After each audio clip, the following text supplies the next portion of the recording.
Après le cœur des louves, hein, après la langue des bêtes, hein, où j'explorais ce que pouvait être un récit familial, le rapport à la nature, aux animaux,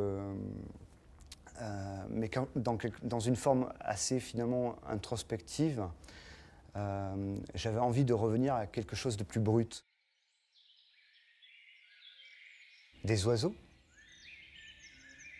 Non, Kid, répondit la jeune fille, ce ne sont pas des oiseaux. Le petit tenait son nez levé vers la nuit qui étendait son immense couverture au-dessus de ce coin du monde. La cabane était perchée tout en haut du chêne, à une dizaine de mètres du sol.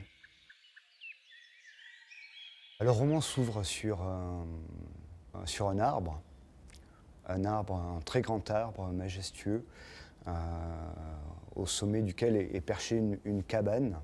Et dans cette cabane vivent une jeune fille. Elle est accompagnée d'un jeune garçon. Et la vie s'écoule assez paisiblement.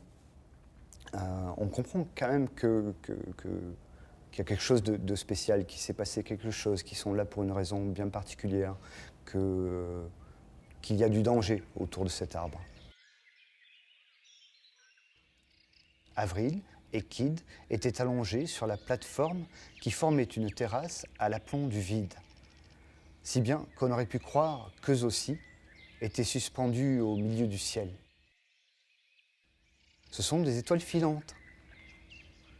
Au-dessus d'eux, tout autour d'eux, par-delà la ramure du chêne, la nuit était comme poudrée d'or, rayée par les traînées lumineuses de tous ces comètes qui s'en allaient mourir de l'autre côté du monde.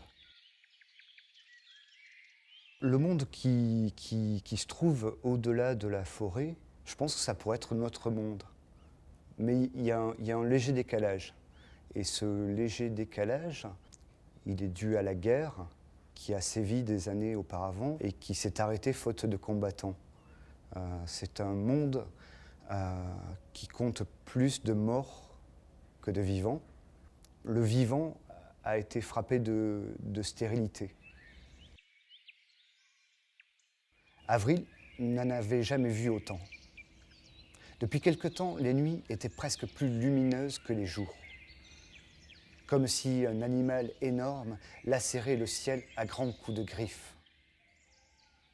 Le lecteur va découvrir que le monde n'est pas complètement vide. Il reste des humains et il reste surtout des animaux.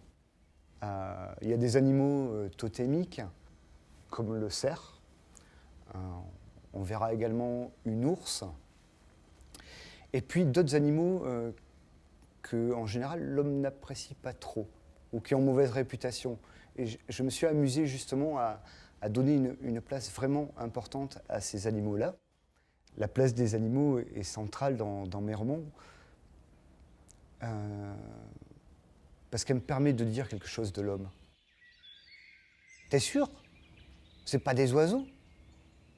Non, je te l'ai dit, répondit patiemment Avril. Les oiseaux, ça avait des ailes, c'était vivant. Là, ce sont des étoiles, des bouts d'étoiles, de gros cailloux qui tombent. Ce que tu vois, ce sont les derniers moments de ces étoiles.